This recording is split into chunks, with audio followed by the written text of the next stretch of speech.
Okay. You're going to lead us up these stairs. What I want you to do, when you get to the top, you'll see a bedroom right here.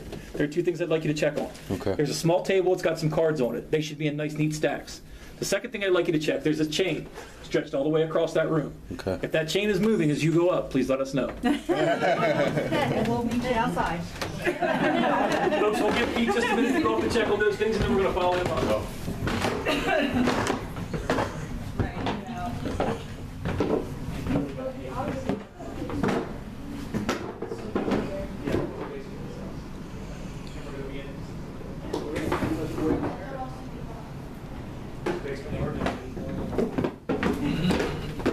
Anything happened, Pete? No, nothing happened. Folks, if you would, please, let's go ahead and follow Pete upstairs. If I could ask you guys to stay. As you go up the stairs, you want to move through this first bedroom, and I'll meet you guys in the second bedroom.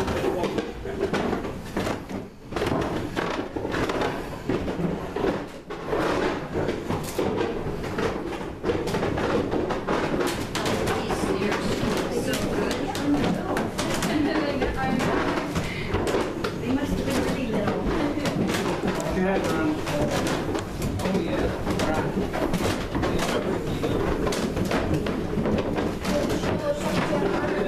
Camera keeps shutting off. Oh, come on. There's a low ceiling right there. We're short people. Did you just touch me? Swear to God. Oh my God. That was you.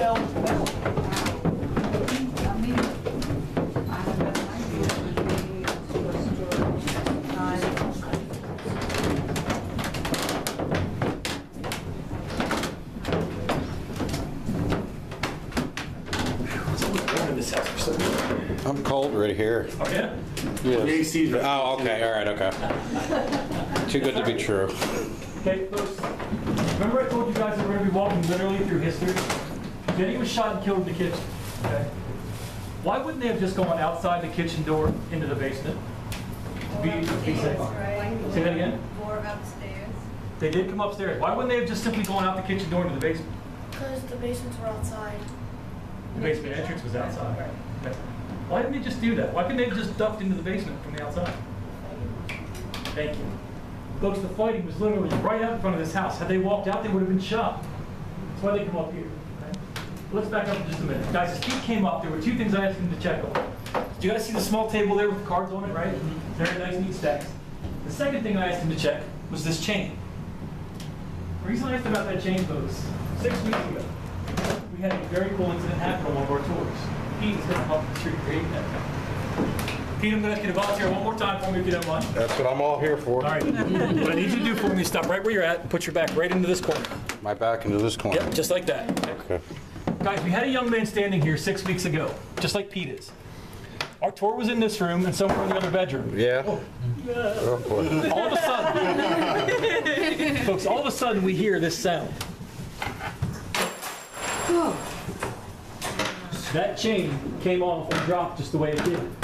I can tell you guys, the young man who was standing where Pete is wasn't there anymore. In one step, he literally was in this corner. Guys, here's the funny thing.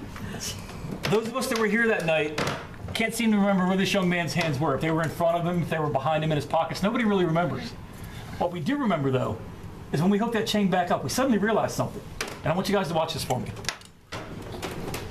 When you hook this chain back up, you'll notice it's exactly the right length, okay?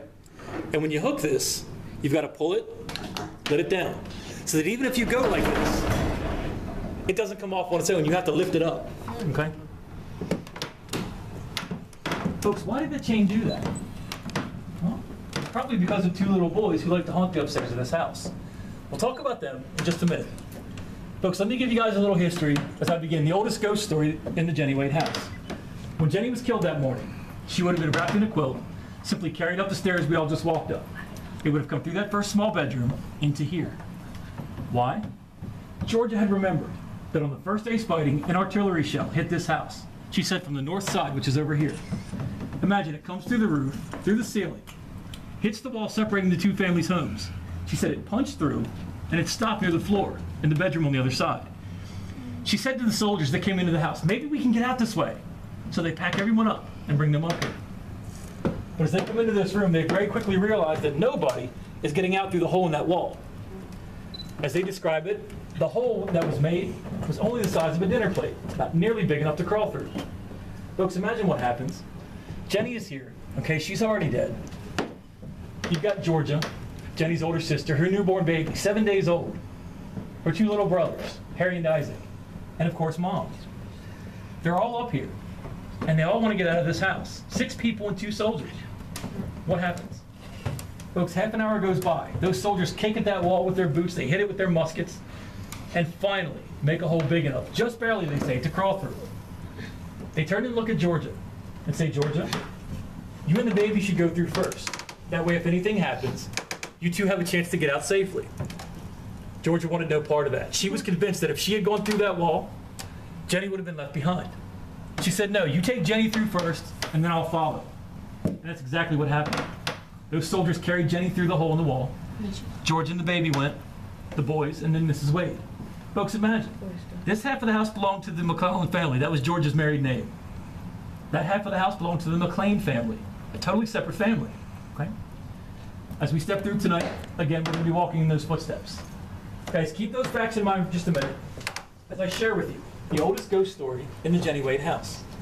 This comes to us from the 1890s, and it begins in this bedroom, folks, right here in the bed. Dad said that he was awoken one evening by what he described as a commotion. As he tells it, Dad said he simply got out of bed, and he walks over to the door and listens.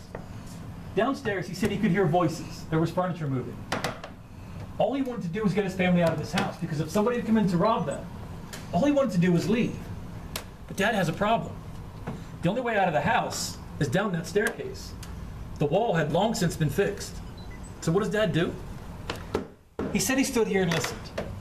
And those voices, that commotion, he said, seemed to be getting louder. He was afraid for his children. We've got dads in here, right? What would you guys have done?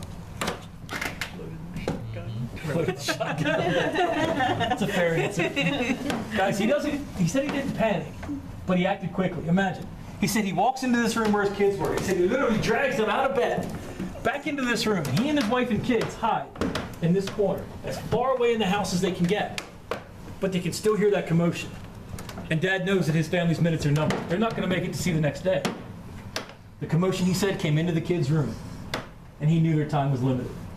But imagine, as it walks through the door into their bedroom, Dad said he was convinced that his family only had a few seconds to live. But an odd thing happens. As they're hiding, they can still hear what's going on. They can't see a thing. But the commotion Dad describes stops, he said, right about here. A few minutes later, he said it sounded like it had gone toward the wall, away from them, and it was gone. Folks, Dad tells us that he and the family stayed hidden in that corner until sunrise. When that happens, he said, I simply got up and I walked downstairs. As Dad tells it, he checked the kitchen door and the parlor door. Both were locked. Every piece of furniture they owned is exactly where it should have been. Right where they left it when they went to bed that night. How do we explain that? Does it sound familiar? If you think back on the history, guys, it's almost a carbon copy, right? That story, we believe, is what's called a residual haunting. It's those events, the morning that Jennie was killed, being played out over and over again like a big tape recorder. When this family lived here, folks, that same scenario that we just explained happened 5 times while they lived here. Now, each time it got a bit easier for them to deal with because they knew they weren't going to be heard. The odd thing, though, the first time it happened, the next day, Dad contacted the family on the other side, and he asked them if anything odd had happened the night before. What did they say? Yeah.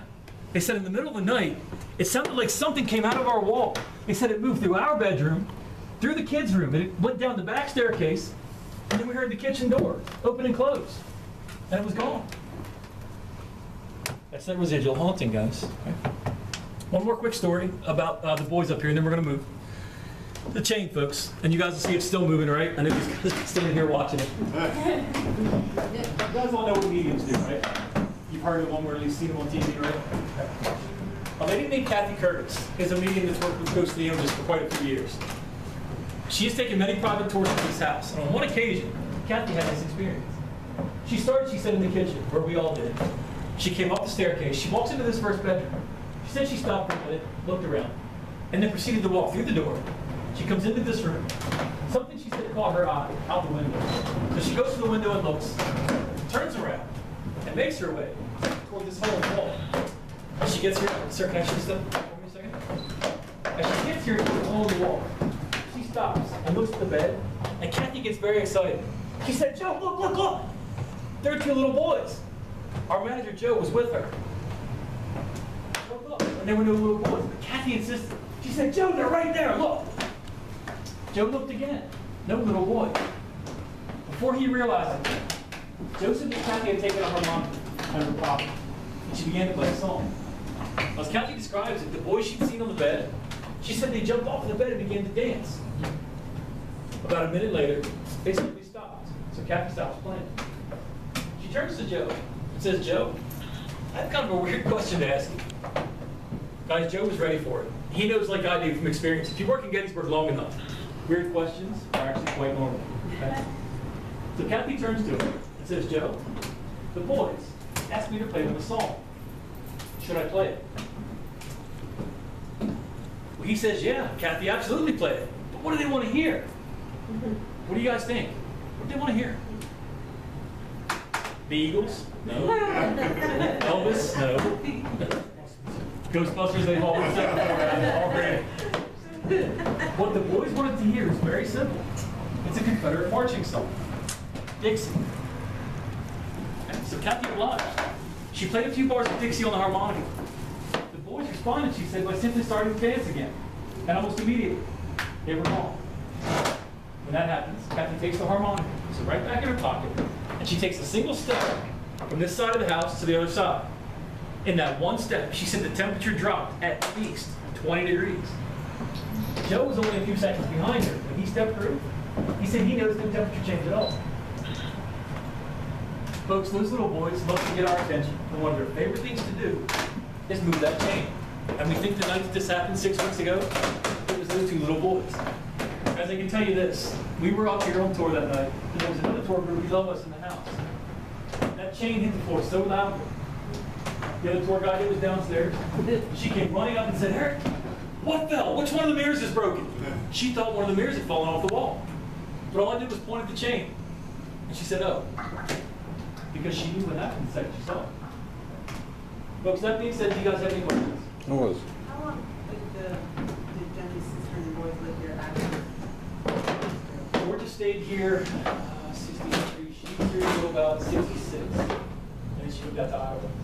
That's where she's buried today. That's where she So the little boys, Harry and Isaac, I don't recall what happened to them because they belonged in Georgia. They probably grew up and stayed here in town. I'd have to check a little bit more on that. When we know that Georgia moved out to Iowa, she went to a farm out there.